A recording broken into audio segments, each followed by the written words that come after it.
आज के इस लेक्चर में मैं आपको बताने वाला हूँ कि ऑर्गेनाइजेशनल बिहेवियर किसे कहते हैं और ये क्यों इतना इम्पोर्टेंट है। ऑर्गेनाइजेशनल बिहेवियर को वे ऑफ थिंकिंग क्यों कहा जाता है और क्यों बहुत सारे डिसिप्लिन मिलकर कंट्रीब्यूट करते हैं और ऑर्गेनाइजेशनल बिहेवियर बनता है।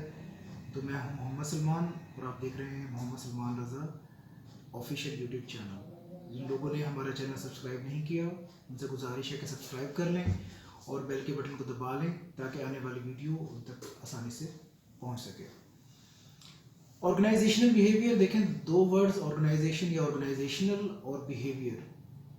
ऑर्गेनाइजेशन कहते हैं group of people with specific goal, लोगों का ग्रुप जिसके साथ कोई एक मखसूस गोल अलाइन किया जाए तो वो एक ऑर्गेनाइजेशन बन जाती है।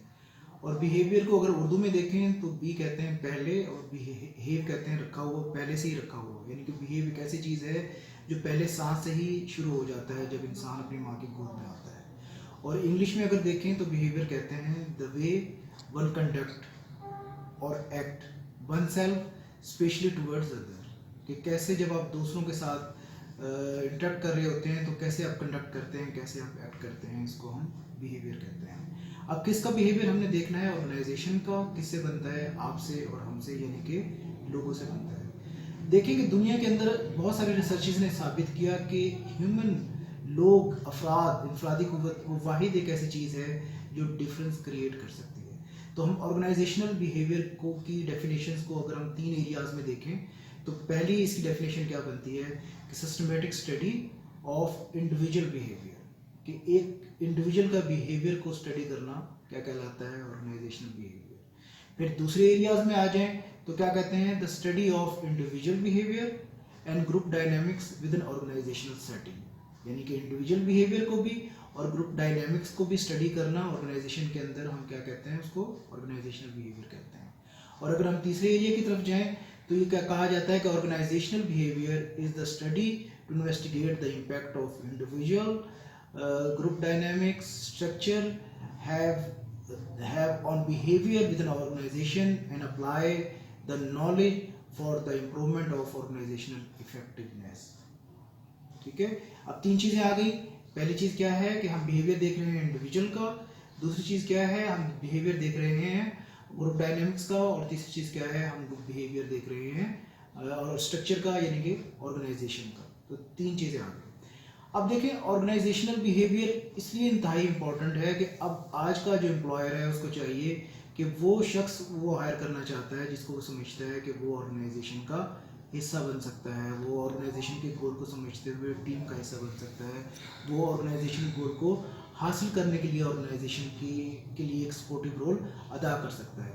अब आप देखें, जब हमने इंटरेक्ट करना है दूसरों के साथ तो सबसे पहली चीज़ क्या है, ऑर्गेनाइजेशनल बिहेवियर हमारी हेल्प क्या करता है कि हम अंडरस्टैंड करते हैं ऑर्गेनाइजेशन को और हम एक इफेक्टिवली एक्ट कर सकते हैं ऑर्गेनाइजेशन के साथ। हम जान सकते हैं ऑर्गेनाइजेशनल इंडिविजुअल बिहेवियर को और हम वर्क बिहेवियर को जान सकते हैं विद इन सोसाइटी।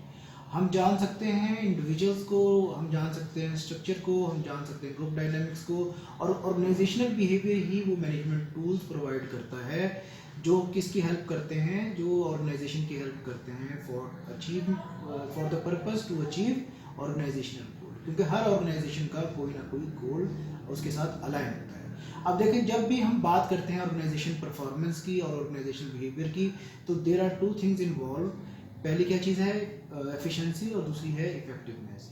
एफिशिएंसी क्या होती है कि आप मिनिमम टाइम में मैक्सिमम आउटपुट लेते हैं, डू द राइट थिंग जिसे कहा जाता है, आप मिनिमम इनपुट से मैक्सिमम आउटपुट हासिल करते हैं।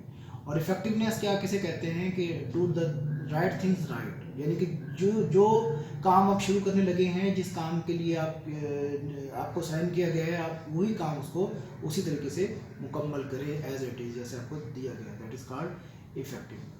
अब मेरा ख्याल है कि आपको ऑर्गेनाइजेशनल बिहेवियर की समझ आ गई। अब देखें, ऑर्गेनाइजेशनल बिहेवियर इसलिए ज़रूरी है कि आप चाहते हैं कि you want to be part of organisation, एक ऑर्गेनाइजेशन का हिस्सा बनना, और आने वाले वक्त में भी आप चाहते हैं कि आप बहुत सारी ऑर्गेनाइजेशंस का हिस्सा बन सकें। तो फिर क्या है, ऑर्गेनाइजेशनल बिहेवियर को समझना आपके लिए इंतहाई ज़रूरी है। अगर आप एज ए